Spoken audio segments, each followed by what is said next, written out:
Hello दोस्तों, JSSC के preparation classes में एक बार फिर से आपका स्वागत है। दोस्तों, पिछले भाग में हमने देखा था जेएसएससी लैब असिस्टेंट के एग्ज़ाम में 30 जुलाई को किस तरह के क्वेश्चंस आए थे। दोस्तों, 30 जुलाई का क्वेश्चन पेपर का भाग 1 हमने देखा था, ठीक है, जो जनरल पेपर था जिसमें कंप्यूटर साइंस और इसके अलावा GK, GS, Jharkhand GK, current affair, इन सभी से जुड़े हुए जो प्रश्न थे इनके बारे में हम लोग डिस्कस कर रहे थे। तो दोस्तों, पिछले वीडियो में हमने 1 से लेकर 20 नंबर क्वेश्चन तक देखा था।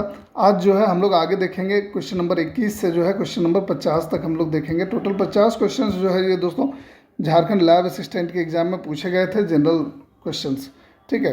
तो इसी को अब आगे बढ़ाते हैं और शुरू करते हैं आज का ये वीडियो। जो लोग दोस्तों आज के इस वीडियो के माध्यम से हमसे जुड़ रहे हैं वो हमारे चैनल वर्मास ऑनलाइन एकेडमी को सब्सक्राइब कर लेंगे। और दोस्तों, पूर्व का जो वीडियो है, जो इसका भाग 1 है, इसका लिंक मैंने नीचे डिस्क्रिप्शन बॉक्स में दे रखा है, तो वहाँ से आप इसके भाग 1 जो है वो ज़रूर देख लेंगे, ठीक है। ये क्वेश्चन जो है दोस्तों आपके लिए बहुत ही इंपॉर्टेंट साबित होगा, क्योंकि किस तरह के क्वेश्चन पूछे जा रहे हैं इस बार जेएसएससी के द्वारा, इससे आपको एक आइडिया मिल जाएगा। तो शुरू करते हैं क्वेश्चन नंबर 21।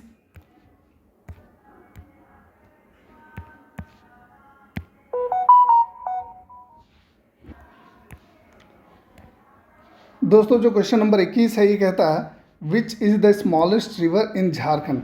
यानी कि दोस्तों झारखंड का सबसे छोटा नदी जो है, छोटी नदी, ये कौन सी है।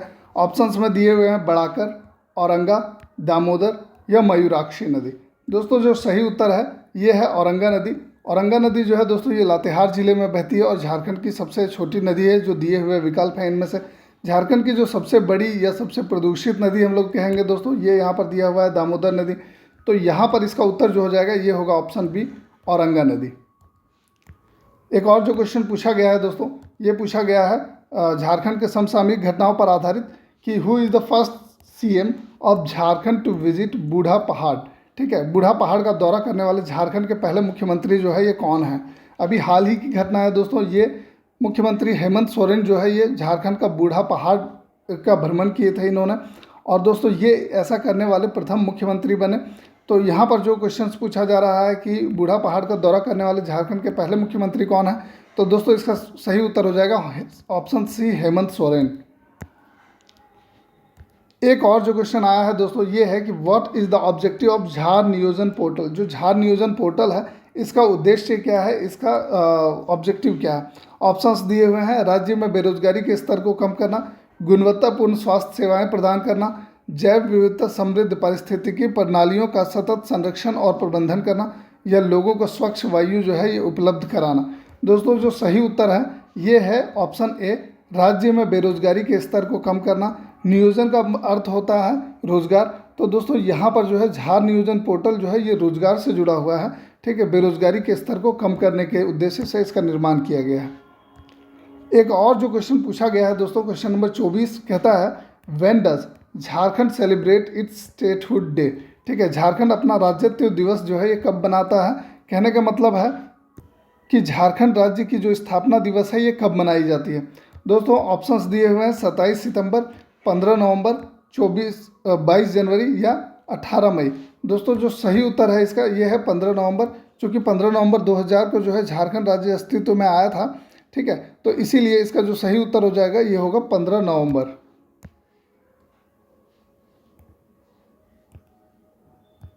यहाँ पर जो है दोस्तों एक और क्वेश्चन पूछा गया है कि Indian copper corporation limited was established इन 1930। ठीक है, यानी कि इंडियन कॉपर कॉरपोरेशन लिमिटेड की स्थापना 1930 में कहाँ पर हुई है ये पूछा जा रहा है, जिसमें भूमिगत तांबे की खदानें, सांद्रक संयंत्र और स्मेल्टर का एक समूह शामिल था। ठीक है, तो ऑप्शंस दिए हुए हैं पलामू, घाटशिला, लोहरदगा या कोडरमा। दोस्तों जो सही उत्तर है ये है ऑप्शन बी, घाटशिला। घाटशिला में वर्ष 1930 में जो है इंडियन कॉपर कॉरपोरेशन लिमिटेड की स्थापना की गई थी। दोस्तों झारखंड के खनिज संपदा से जुड़ा हुआ एक और जो क्वेश्चन आया है, ठीक है, रफली what percentage of mineral resources of India is held by Jharkhand. कहने का मतलब है कि भारत के खनिज संसाधनों का लगभग कितना प्रतिशत हिस्सा जो है ये झारखंड के पास है। ऑप्शंस दिए हुए हैं 40%, 10%, 90% या 80%। सही उत्तर जो है दोस्तों ये है ऑप्शन ए, 40%। पूरे देश के जो खनिज संसाधन है दोस्तों, पूरी देश की जो खनिज संपदा है उसका 40% भाग जो है ये झारखंड में रिजर्व्ड है। दोस्तों एक और क्वेश्चन पूछा गया है, क्वेश्चन नंबर 27, कि who wrote an Oram English dictionary इन 1924। कहने का मतलब है 1924 में एन ओरांव इंग्लिश डिक्शनरी का रचना जो है किन्होंने किया है, इसको किन्होंने लिखा है। तो ऑप्शंस दिए हुए हैं सुरेश मुंडा, निखिल सोरेन, ए ग्रनाड या आह्लाद तिर्की। दोस्तों जो सही उत्तर है ये है ऑप्शन सी, ए ग्रनाड। दोस्तों जो जितने भी इम्पोर्टेंट बुक्स हैं, ठीक है, अलग अलग साहित्य के जो अलग अलग भाषा साहित्य के जो बुक्स हैं, इन सभी को आप ध्यान रखेंगे, इनके लेखक कौन थे और इनकी रचना कब हुई, ठीक है। एक क्वेश्चन पूछा गया है दोस्तों, क्वेश्चन नंबर 28, ये पूछा गया है कि तेलंगा खड़िया द फ्रीडम फाइटर फ्रॉम छोटा Nagpur is well non for. कहने का मतलब है कि छोटा नागपुर के स्वतंत्रता सेनानी तेलंगा खड़िया को किसके लिए जाना जाता है, ठीक है। ऑप्शंस देख लेते हैं। ऑप्शंस दिए हुए थे कि स्वदेशी आंदोलन को संगठित करने के लिए, गांधी जी के निकट सहयोगी होने के नाते इनको जाना जाता है, जूरी पंचायतों का निर्माण के लिए जो अंग्रेजों के समानांतर स्वशासन नियम के रूप में कार्य करती थी, या ब्रिटिश राज के तहत गवर्नर होने के नाते। दोस्तों तेलंगा खड़िया को जाना जाता है जूरी पंचायतों के निर्माण के लिए जो अंग्रेजों के समांतर स्वशासन नियम के रूप में कार्य करती थी। ऑप्शन सी जो है ये इसका सही उत्तर होगा। अब जो है दोस्तों एक रीजनिंग का जो एक क्वेश्चन है यहाँ पर देख रहे हैं आप, क्वेश्चन नंबर 29 रीजनिंग से जुड़ा हुआ क्वेश्चन दिया हुआ है। कहा जा रहा है study the following number sequence and answer the question given below. ठीक है, इस नंबर सीक्वेंस को आपको ध्यान से देखना है और जो क्वेश्चन पूछा जा रहा है इसका आंसर करना है। कहा जा रहा है कि how many odd numbers are there in the sequence which are immediately preceded and also immediately followed by an even number. ठीक है, कि कितना ऑड नंबर्स ऐसा है जिसमें जिसके पहले और बाद में जो है ये इवन नंबर है, बीच में ऑड नंबर और दोनों तरफ इवन नंबर्स हैं, ये आपको पता करना है। ठीक है, तो ये 5 तो नहीं होगा, 1 भी नहीं होगा क्योंकि इससे पहले जो है ये ऑड नंबर है, उसके बाद 4 तो इवन नंबर है तो इसको नहीं देखना है। 7 भी नहीं होगा क्योंकि इसके बाद जो है ये ऑड नंबर है। 9 नहीं, 3 नहीं होगा, 9 नहीं होगा, 8 नहीं होगा, 5 नहीं होगा, 7 नहीं होगा, ठीक है, 2 नहीं होगा, 6 नहीं होगा, ठीक है, 3 नहीं होगा, 1 नहीं होगा, 5 नहीं होगा, 8 नहीं होगा, 6 नहीं होगा। यहाँ पर जो है दोस्तों 3 हो जाएगा क्योंकि 3 से पहले 6 है और बाद में 8 है, यानी कि बीच में ऑड है और दोनों साइड इवन है। तो एक नंबर आपको ऐसा मिल गया, फिर 5 ये जो है दूसरा नंबर मिल गया, फिर उसके बाद जो है ये 3 ये तीसरा नंबर मिल गया, फिर ये 9 ये चौथा नंबर इस तरह का मिल गया। तो टोटल जो है कितने नंबर्स हमें प्राप्त हुए इस तरह के, इसका सही उत्तर हो जाएगा दोस्तों option D, 4 numbers. Question number 30 जो पूछा गया है दोस्तों, ये फिक्स द सिंबल्स करके है। दी गई समीकरण को फिट करने के लिए बॉक्स में उपयुक्त रूप से जो सिंबल्स दिए हुए हैं इनको फिक्स करना है। ठीक है, यहाँ पर आपको बॉक्स देखने को मिल जा रहा है, तो कहा जा रहा है कि इसको ऐसे अरेंज करके, इन सिंबल्स को ऐसे अरेंज करके यहाँ पर फिक्स करना है कि ये समीकरण जो है ये सही हो जाए। क्या करेंगे, ट्रायल एंड एरर मेथड का इस्तेमाल करेंगे। ठीक है, आपको क्या करना है, 1 बाय 1 सभी को चेक कर लेना है और जो आंसर आएगा उसको लिख देना है। यहाँ पर जो है दोस्तों दिए हुए ऑप्शंस में ऑप्शन डी जो है ये सही उत्तर है। दोस्तों एक क्वेश्चन है, क्वेश्चन नंबर 31 जो है ये क्या कहता है, आइए देख लेते हैं। कहा जा रहा है कि a women facing south turns 125 degree in clockwise. ठीक है, एक महिला जो है जो दक्षिण की ओर सम्मुख की हुई है वो दक्षिणावर्त दिशा में यानी कि क्लॉकवाइज दिशा में 125 डिग्री मुड़ती है। तो सबसे पहले आपको क्या करना है, साइन कन्वेंशन याद रखना है। ठीक है, ऊपर जो है वो उत्तर होता है, नीचे जो है ये दक्षिण होता है, राइट हैंड साइड जो है ये ईस्ट हो जाएगा और लेफ्ट हैंड साइड वेस्ट हो जाता है। ठीक है, ये साइन कन्वेंशन अगर आपको याद है, अगर आपको ध्यान है, तो ये इस तरह के क्वेश्चन जो है डायरेक्शन से जुड़े हुए बहुत ही आसान हो जाता है। ठीक है, तो कैसे इसको बनाएंगे, तो कहा जा रहा है कि एक महिला जो है ये दक्षिण की ओर मुंह की हुई खड़ी है और उसके बाद वो क्या करती हैं, क्लॉकवाइज डायरेक्शन में घूम जाती हैं 125 डिग्री। ठीक है, ये 90 डिग्री हो गया आपका, तो ये 125 डिग्री यहाँ कहीं होगा। उसके बाद फिर कहा जा रहा है कि एंटी क्लॉकवाइज डायरेक्शन में घूम जा रही हैं, यानी कि वामावर्त दिशा में घूम जा रही हैं 180 डिग्री, यानी कि ठीक इसके ऑपोजिट डायरेक्शन में चला जाएगा। 180 डिग्री का मतलब यही हो गया।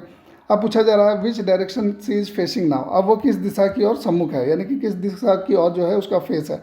तो दोस्तों अभी जो है वो इस तरफ डायरेक्शन में है।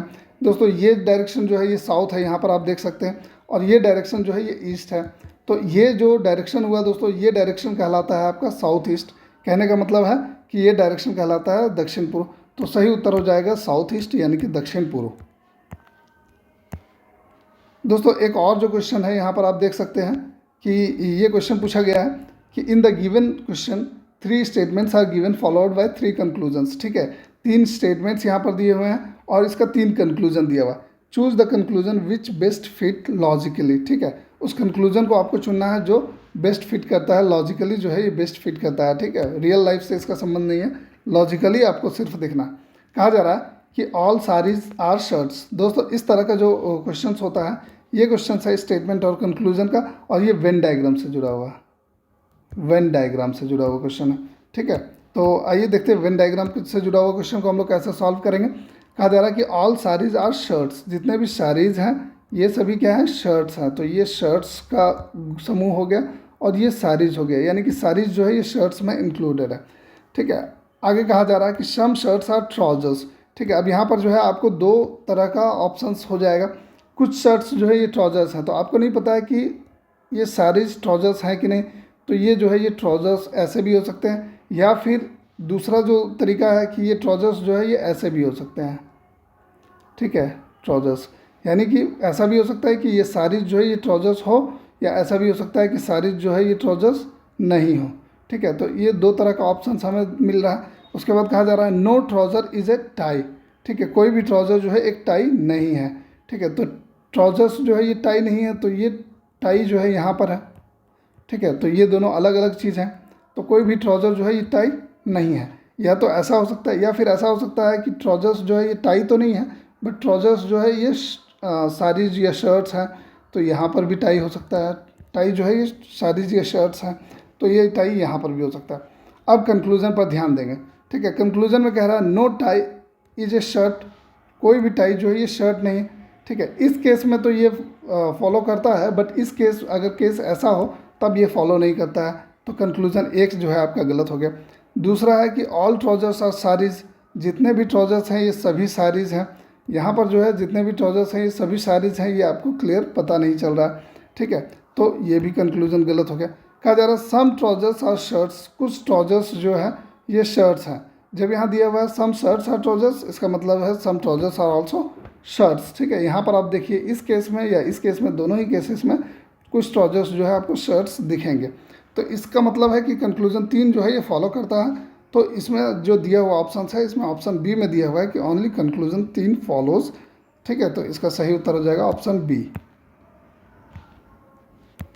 एक सीरीज दिया हुआ है दोस्तों, क्वेश्चन नंबर 33 में आप देख सकते हैं कि एक सीरीज दिया हुआ है, और यहाँ पर जो है पूछा जा रहा है कि इसके आगे जो है ये क्या होगा।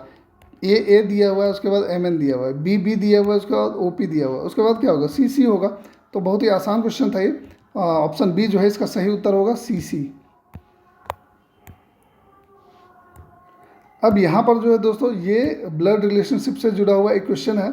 कहा जा रहा है pointing to a person a man said to woman. ठीक है, एक आदमी है, इसने क्या किया, एक पर्सन की ओर इशारा किया और एक वुमन को कहा। इसको क्या कहा इन्होंने कि his mother is the only daughter of your father. ठीक है, कि इनकी जो माता है, इनकी जो मदर है, इनकी जो मदर है वो आपके पिताजी की इकलौती बेटी है। ठीक है, इनकी जो मदर है ये अपने पिताजी की इकलौती बेटी है, या आपके पिताजी की इकलौती बेटी है। ठीक है, तो कहने का मतलब है कि ये अपने पिताजी की इकलौती बेटी है, और ये किसके पिताजी की, तो ये महिला के पिताजी की इकलौती बेटी है। यानी कि ये महिला जो है ये वो लेडी है, और इसका पिताजी की इकलौती बेटी वो महिला स्वयं हुई। तो कहा जा रहा है कि his mother is only daughter of your father. ठीक है, यानी कि इसकी मदर जो है ये कौन हुई, ये महिला हुई, जो कि अपने पिताजी की इकलौती बेटी हुई। ठीक है, तो यहाँ पर जो है पूछा जा रहा कि व्यक्ति जो है वो महिला से कैसे संबंधित है। तो वो जो व्यक्ति है वो दोस्तों या तो उसका पुत्र या पुत्री हो सकता है। तो यहाँ पर हम लोग अब ऑप्शंस देख लेते हैं। ठीक है, पोता, पुत्र, पति या भाई। सही उत्तर जो है दोस्तों ये होगा ऑप्शन बी। ठीक है, पुत्र। अब जो है दोस्तों यहाँ पर एक क्वेश्चन पूछा गया था। ठीक है, सिटिंग अरेंजमेंट से जुड़ा हुआ क्वेश्चन बहुत इंपॉर्टेंट होता है, और क्वेश्चन नंबर 35 जो है ये इसी से जुड़ा हुआ क्वेश्चन है। तो आइए देख लेते हैं कि किस तरह का क्वेश्चन पूछा गया है सिटिंग अरेंजमेंट का। कहा जा रहा है कि लड़कों की एक पंक्ति में दीपक बाएं छोर पर 7वें स्थान पर है। ठीक है, एक पंक्ति है, बाएं छोर पर 7वें स्थान पर है दीपक, और मणि जो है ये दाएं स्थान पर 12वें स्थान पर है, 12वें स्थान पर है दाहिने से। कहा जा रहा है अपना स्थान अगर बदल लें तो दीपक जो है ये बाएं छोर से 22वें स्थान पर पहुंच जाता है, यानी कि इस तरफ से किस स्थान पर है ये 12वां स्थान, जो इधर से 12वां स्थान था राइट साइड से, ये लेफ्ट साइड से 22वां स्थान है। ठीक है, तो अब पूछा जा रहा है कि टोटल कितने लड़के हैं, तो 22 इधर और ये 12वां स्थान था, यानी कि 11 लोग इधर पहले से थे, तो 22 + 11 हो गया 33, ऑप्शन सी। ठीक है, अब यहाँ पर जो है क्वेश्चन नंबर 36 आप देख लेंगे कि ऑड वन आउट वाला क्वेश्चन आया है। दोस्तों दिए हुए विकल्प में जो असंगत है, जो ऑड वन आउट है, उसको आपको चुनना है। ऑप्शंस दिए हुए हैं स्क्वायर, ट्राइंगल, स्फेयर या सर्किल। दोस्तों जो जितने भी विकल्प दिए हुए हैं उसमें आपको ध्यान देना है कि स्क्वायर, ट्राइंगल और सर्किल जो है इनको 2D डायग्राम्स हम लोग कहते हैं, 2D पिक्चर्स कहते हैं। ठीक है, स्फेयर जो है दोस्तों ये 3D होता है। ठीक है, इसको आप पेज पर जो है इसको ड्रॉ नहीं कर सकते हैं, उसको एग्जैक्ट पूरे फीचर्स के साथ ड्रॉ नहीं कर सकते। तो ये जो है ये एक 3D डायग्राम होता है, 3D पिक्चर होता है स्फेयर। तो इसका सही उत्तर जो हो जाएगा दोस्तों ये होगा ऑप्शन सी, स्फेयर। अब यहाँ पर हम लोग देख लें क्वेश्चन नंबर 37 क्या कहता है। क्वेश्चन नंबर 37 में कहा जा रहा है कि निम्नलिखित में से कौन सा नीचे दिए गए संबंध का सबसे अच्छा पूरा करेगा। ठीक है, which of the following best complete the relationship given below. Options देख लेते हैं हम लोग। ऑप्शंस यहाँ पर सबसे पहले आपको ये देख लेना है, ये जो रिलेशनशिप दिखाया गया है उसको। ठीक है, इस पर आपको ध्यान देना है। ठीक है, GFED, उसके बाद हो TSRQ। ठीक है, अब जो है दोस्तों यहाँ पर आप देख पा रहे होंगे कि D के बाद E, उसके बाद F, उसके बाद G। ठीक है, और इसी तरह G के बाद यहाँ पर H, फिर I, फिर J, फिर K। अब यहाँ पर दिया हुआ है Q, फिर R, फिर S, फिर T, तो हो जाएगा U, फिर V, फिर W, फिर X। ठीक है, ऐसे होना चाहिए। तो U, V, W, X option C में आपको दिया हुआ, तो सही उत्तर हो जाएगा option C, U, V, W, X। Question number 38 जो है ये दिया हुआ है इसी तरह का, एक कोड से जुड़ा हुआ, कोड लैंग्वेज से जुड़ा हुआ, कि एक कोड लैंग्वेज में नोटिस को जो है इस तरह से लिखा जाता है, तो मिडिल को कैसे लिखा जाएगा। दोस्तों आपको रिलेशनशिप सबसे पहले समझना है। N है तो उसके बाद OP, यानी कि 2 लेवल आप आगे बढ़ें। N है तो OP, 2 लेवल आप आगे बढ़ें। फिर O है तो PQR, यानी कि 3 लेवल आगे बढ़ें। फिर देखिए T है तो 2 लेवल आप आगे बढ़ रहे हैं, U भी, और उसके बाद I है तो JKL, 3 लेवल आप आगे बढ़ रहे हैं। तो इस तरह से, यानी कि एक बार आपको 2 लेवल आगे बढ़ना है, एक बार जो है 3 लेवल आगे बढ़ना है। तो M है तो NO, तो O हो जाएगा। I है तो JKL हो जाएगा। फिर D है तो EF हो जाएगा। फिर D है तो EFG हो जाएगा। फिर L है तो MN हो जाएगा। तो यहाँ पर जो है दोस्तों आप देख पा रहे हैं कि ऑप्शन बी में जो है इस तरह का रूल जो है ये फॉलो हो रहा है। तो इसका सही उत्तर हो जाएगा ऑप्शन बी।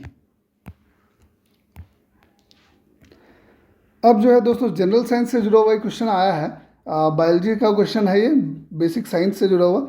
कहा जा रहा है कि यकृत में शर्करा डैश में परिवर्तित होता है, in liver sugars are converted into what. ठीक है, ऑप्शंस यहाँ पर आप देख सकते हैं, ऑप्शंस दिए हुए हैं टाइलिन, ठीक है, ग्लाइकोजन, कार्बन डाइऑक्साइड और पानी, या मोनोसैकेराइड। दोस्तों जो सही उत्तर है ये है ऑप्शन बी, ग्लाइकोजन। यकृत में जो शुगर है, जो शर्करा है, ये परिवर्तित हो जाता है ग्लाइकोजन में। क्वेश्चन नंबर 40 जो पूछा गया है दोस्तों ये है, व्हाट इज राइबोफ्लेविन। ठीक है, विटामिन, प्लांट, एंटीबायोटिक या कलरिंग सब्सटेंस। कहा जा रहा है कि राइबोफ्लेविन जो है ये क्या है, विटामिन है, पौधा है, एंटीबायोटिक है, या रंगने वाला पदार्थ है, यानी कि कलरिंग सब्सटेंस है। दोस्तों सही उत्तर है ऑप्शन ए, विटामिन। राइबोफ्लेविन जो है एक विटामिन का प्रकार है। क्वेश्चन नंबर 41 देख सकते हैं, the deficiency of dash causes xerophthalmia in humans. ठीक है, डैश की कमी से मनुष्य में शुष्का छिपाक यानी कि जीरोफ्थैल्मिया नामक रोग होता है। ऑप्शंस दिए हुए हैं vitamin A, vitamin B, vitamin C या विटामिन डी। दोस्तों आपको पता होगा इसका सही उत्तर है option A, vitamin A. Vitamin A की कमी से जो है, विटामिन ए की डिफिशियंसी से जीरोफ्थैल्मिया नामक जो है रोग होता है। अगला क्वेश्चन है दोस्तों, what is the magnitude of maximum disturbance in a medium on other side of mean value called. ठीक है, कहा जा रहा है कि माध्यम के माध्य मान के कोई भी एक और अधिकतम विक्षोभ का परिमाण जो है इसको क्या कहा जाता है। ऑप्शंस दिए हुए हैं, एम्पलीट्यूड, ऑसिलेशन, फ्रीक्वेंसी या वेवलेंथ। ठीक है, आपको पता होगा दोस्तों, कोई भी जो वेव है, ये वेव जो है एक साइनोसॉइडल वेव अगर हम लोग लेते हैं तो यहाँ आप देख सकते हैं कि ये जो माध्य है इसके जो किसी भी एक और जब मैक्सिमम मान है ये कहलाता है इसका एम्पलीट्यूड। तो इसका जो सही उत्तर हो जाएगा दोस्तों ये हो जाएगा option A, amplitude. Question number 43 जो पूछा गया है, ये पूछा गया है कि washing soda contains dash molecules of water crystallisation. Washing soda में क्रिस्टलीकरण के पानी के कितने अणु होते हैं, ये यहाँ पर पूछा जा रहा है।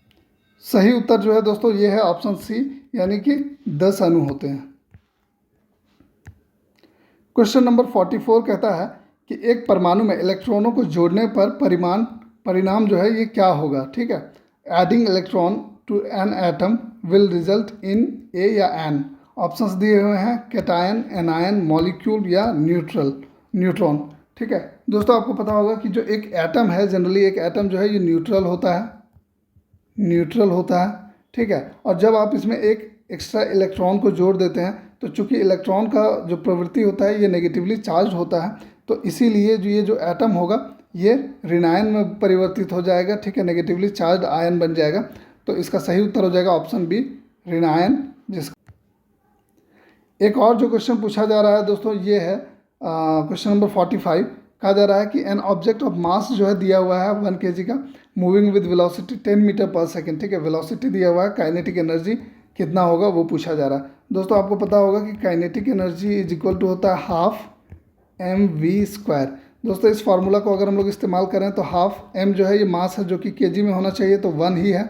ठीक है, और मीटर पर सेकेंड में v होना चाहिए, तो v जो है ये 10 दिया हुआ है, तो 10² हो जाएगा। ठीक है, जब हम लोग इसको कैलकुलेट करते हैं दोस्तों तो इसका सही आंसर आ जाता है 50 जूल जो है ये इसका सही उत्तर हो जाएगा। दोस्तों एक और जो क्वेश्चन पूछा गया, केमिस्ट्री का क्वेश्चन था कि सामान्यतः संक्रमण धातु तत्वों का इलेक्ट्रॉनिक विन्यास जो है ये इनमें से कौन सा है। दोस्तों दिए हुए ऑप्शंस में ऑप्शन सी जो है ये सही उत्तर है, n-1 into D 1 to 10 NS 1 to 2। एक और जो क्वेश्चन पूछा गया दोस्तों, mechanical energy is equal to पूछा गया, मैकेनिकल एनर्जी जो है ये किसके बराबर होता है, स्थितिज ऊर्जा प्लस गतिज ऊर्जा के, यानी कि पोटेंशियल एनर्जी और काइनेटिक एनर्जी के योग के, या पोटेंशियल एनर्जी काइनेटिक एनर्जी के जो गुणनफल के, या फिर पोटेंशियल एनर्जी में से काइनेटिक एनर्जी को घटा देंगे या काइनेटिक एनर्जी में पोटेंशियल एनर्जी को घटा देंगे, तब हमें मैकेनिकल एनर्जी मिलेगा। दोस्तों यांत्रिक ऊर्जा यानी कि मैकेनिकल एनर्जी जो है ये बराबर होता है स्थितिज ऊर्जा प्लस काइनेटिक एनर्जी के।